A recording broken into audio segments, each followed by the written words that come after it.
the drone that found something buried in the middle of nowhere. The video that started it all was only 32 seconds long. Uploaded by a hobbyist drone pilot named Evan Markley, it showed nothing more than a stretch of desert outside Crescent County, Nevada, pale sand, scattered brush, and a rusted fence cutting across the landscape.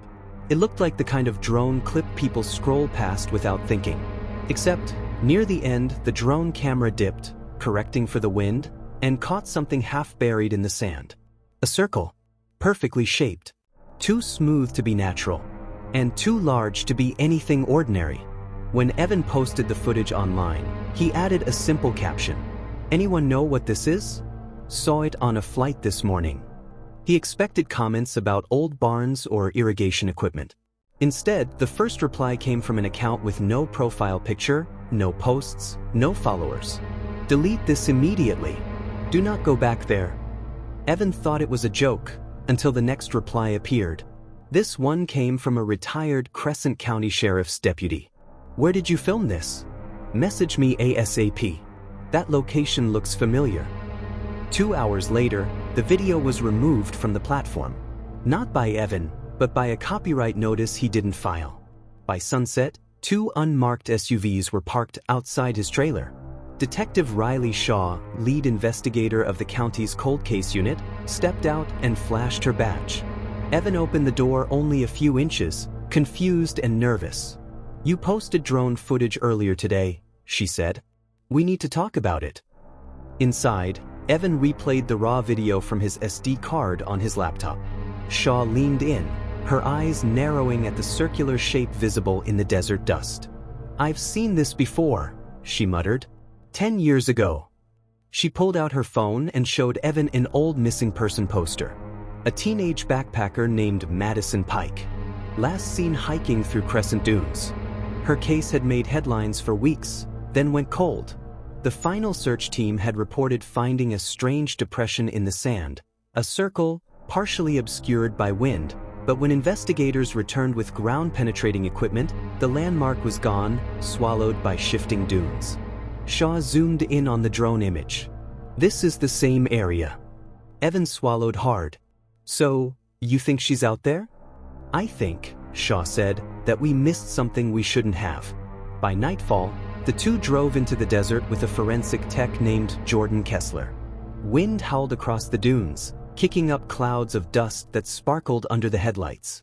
"This place is a graveyard for evidence," Jordan said as he set up portable lights. "The sand eats everything." "Except what doesn't belong," Shaw replied. They launched Evan's drone again, retracing the exact flight path from earlier.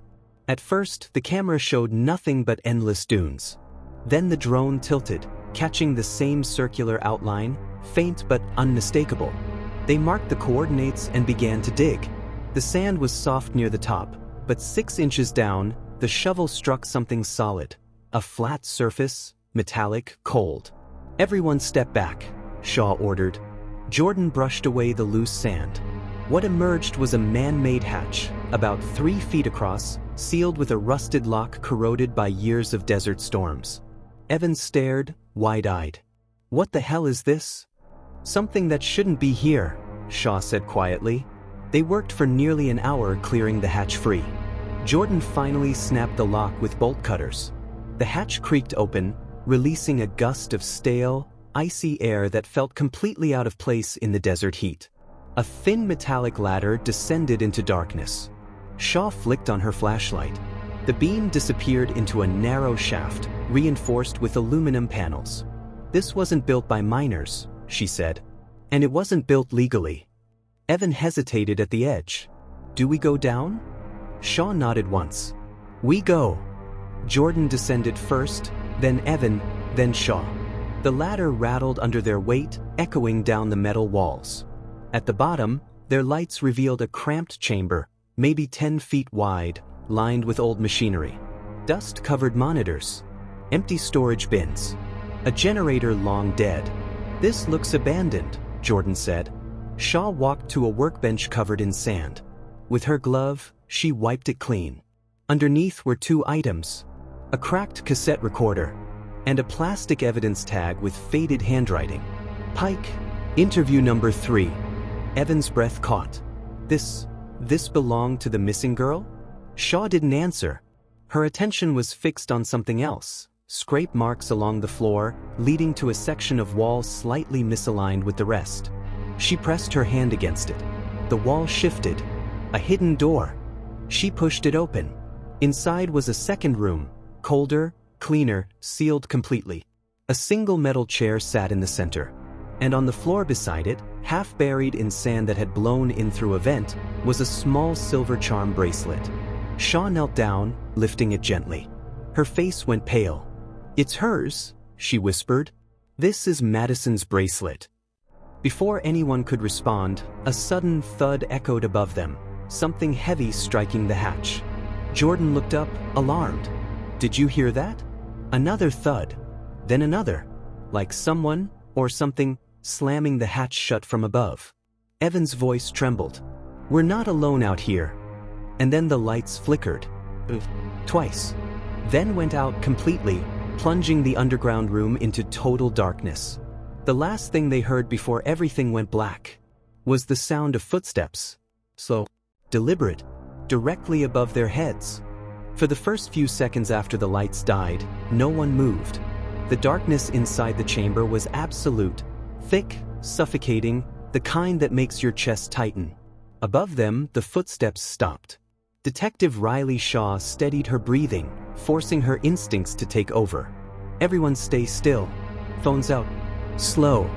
The scratch of clothing, the faint clicking of buttons, and then 3 dim phone flashlights pierced the blackness. Their beams trembled across the metal walls like shaking ghosts. Jordan swallowed. "Someone's up there." Shaw held up her hand. "Quiet." A scraping sound echoed from the ladder shaft.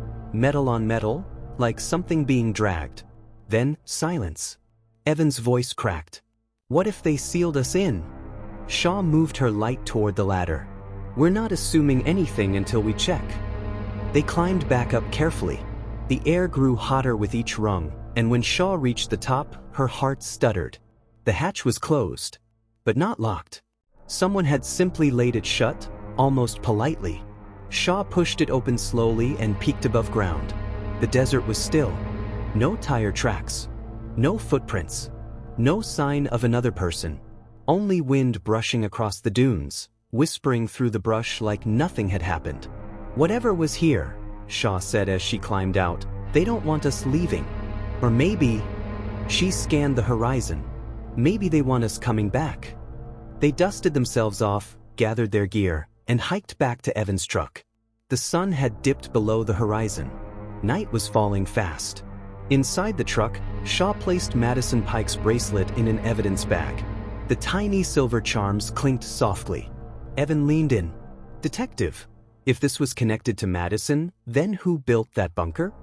"Not a bunker," Shaw replied. "A listening post." Jordan frowned. "For who?" Shaw stared out at the darkening desert. "That's what worries me." The next morning, Shaw returned to the Crescent County Sheriff's Office with the bracelet, the cassette recorder, and a list of coordinates pulled from Evan's drone logs. But the moment she walked in, she felt it, tension thick as molasses. Deputy Holt approached her with stiff posture. "Sheriff wants to see you." Shaw followed him into the office. Sheriff Carson, a stout man with weary eyes, shut the door behind her. "You were at the dunes last night?" he said. It wasn't a question. Shaw nodded. "We found something. A hatch. Underground rooms. Evidence." Carson's jaw tightened. "Riley, the Pike case is closed. Has been for a decade." Shaw placed the evidence bag on his desk. "Then explain this." Carson glanced at it, a flicker of recognition passing through his expression. "Where did you get that?" "From the bunker under Crescent Dunes." Carson exhaled heavily and sat down. "That place was supposed to be sealed." Shaw's eyebrows lifted. "You knew about it?" He rubbed his forehead. "The feds did. Back in 2012. They cordoned off the area, removed equipment, told us Madison wandered off in the storm and was likely buried by sand. The official order was to leave it alone." "And you listened?" Shaw asked, her voice low. Carson met her eyes with a helpless look. "It wasn't my call." Shaw stepped closer. "Sheriff, this wasn't some accident. That hatch isn't a natural feature. There were rooms, equipment, files, possibly a holding area. Someone built it. Someone used it. And someone was there last night." Carson's gaze hardened. "Riley, drop this." She stared at him. He stared back. Neither blinked. Finally, he stood, walked to the door, and opened it. "I'm not asking." Shaw didn't respond. She simply walked out, her pulse sharp, her mind racing. She wasn't dropping anything. Outside the station, Jordan waved her over urgently. "Riley, you need to see this." He led her to his car and popped open the trunk. Inside was the cassette recorder they'd found in the bunker. "It turned on," he said. "Barely, but enough for one playback." Shaw's breath hitched. "What did it say?" Jordan swallowed hard. "You need to hear it." He pressed play. Static filled the air, cracking, hissing. Then a voice. Afraid. A girl's voice. "If someone finds this, please tell my parents I didn't run away. I never ran. He told me to stay quiet. He said if I didn't..." More static. "He comes at night. He says the sand remembers. He says no one will ever look for me out here. Please don't let him bury..." The tape cut abruptly. Shaw's chest tightened. "That's Madison." Jordan nodded. "There's more. Look at this." He pulled out the bracelet's evidence bag. The charms were tiny silver letters. Madison. But one charm was different. A metal capsule. Screwed shut. Jordan twisted it open carefully. Inside was a thin, rolled-up piece of paper. Shaw unrolled it slowly. Coordinates. Different from the bunker. A location 5 miles deeper into the dunes. Evan stepped forward, pale. "Detective, that's where my drone battery died on my last flight. I thought it was interference." Shaw tightened her grip on the paper. It wasn't interference. She stared into the horizon, the dunes shimmering under the morning sun. "Someone didn't want us at the first sight," she said. "Because the second one is worse." She pocketed the coordinates. "Gear up. We leave in 10. Jordan looked shaken. "Riley, what do you think we'll find out there?" Shaw closed the capsule, her face hardening. Whatever Madison didn't get the chance to record. Within the hour, 3 figures were headed into the desert again. The detective, the tech, and the drone pilot whose innocent video had opened a door none of them could close. The sand swallowed their footprints as fast as they could make them. Halfway to the coordinates, Evan paused, staring at the dunes behind them. "Did you see that?" Shaw turned. "See what?" Evan pointed. "Someone's following us." She squinted into the glare. At the top of a dune, barely visible through blowing sand, stood a silhouette. Still watching. But when the wind shifted and cleared the view, the figure was gone. The desert looked endless, a rippling sea of gold and pale blue under the rising sun. But Detective Riley Shaw kept her eyes fixed ahead, following the coordinates hidden in Madison Pike's bracelet. Every step deeper into Crescent Dunes made the silence heavier, the air drier, the wind thinner. Behind her, Jordan and Evan trudged through the sand, their breaths short and tight. No one spoke. They all knew someone had been watching them, and might still be. After 40 minutes, the drone beeped softly in Evan's hands. "Detective, we're close. I'm going to take it up." The drone rose, cutting through the desert air. Shaw and Jordan shielded their eyes from the glare as the screen brightened. At first, nothing but dunes. Then, as the drone drifted forward, "I've got something," Evan whispered. On the monitor, a darker shape appeared, a long rectangular shadow partly buried beneath drifting sand. Not metallic like the first bunker. Not pristine. This one looked old, sun-worn, almost mummified by the desert. Jordan frowned. "What is that? A trailer?" Shaw squinted. "No. Too deep. Look at the edges, it's built into the ground." The winds blew harder, peeling back layers of sand. "It's a roof," Shaw said quietly. "Buried." They hiked the remaining distance until they reached a sunken slab of rusted metal. A cracked vent jutted out at an angle. The faded outline of a door was barely visible along the roofline. Evan knelt, brushing sand away from a corner. Someone covered this on purpose. Jordan tested the vent. There's airflow, which means there's a chamber underneath. They worked with shovels and gloves until the edges of the door were exposed. No lock, just a heavy handle. Shaw gripped it, bracing herself. The metal groaned as she pulled. Hot air from above mingled with a draft from below, cool and stale, untouched for years. A staircase descended into darkness. Shaw clicked on her flashlight. We go slow. Evan, stay behind me. Jordan, cover the rear. They descended one step at a time. The air cooled quickly, damp with forgotten years.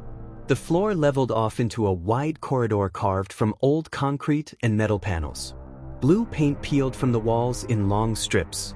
A single hanging lamp swung faintly even though there was no wind.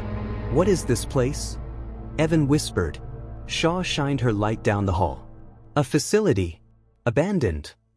Jordan pointed to faded lettering above a doorway. Unit B, Archive Storage. They stepped inside. The room was lined with metal shelves. Dozens of plastic bins were stacked neatly, each labeled with a date.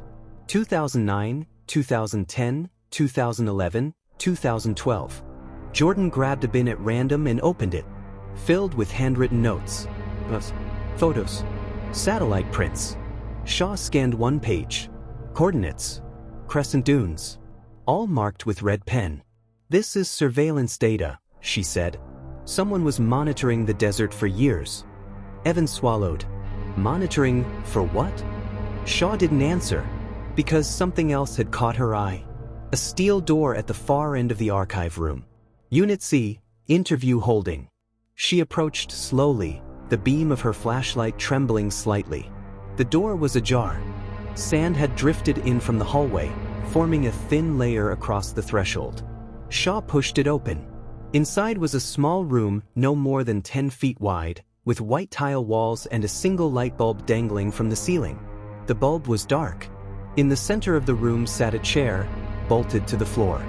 And on the chair, a recording device, identical to the one found in the first bunker. If you think this story was dark, you're not ready for the next one. Hit subscribe before the next backyard tells its story.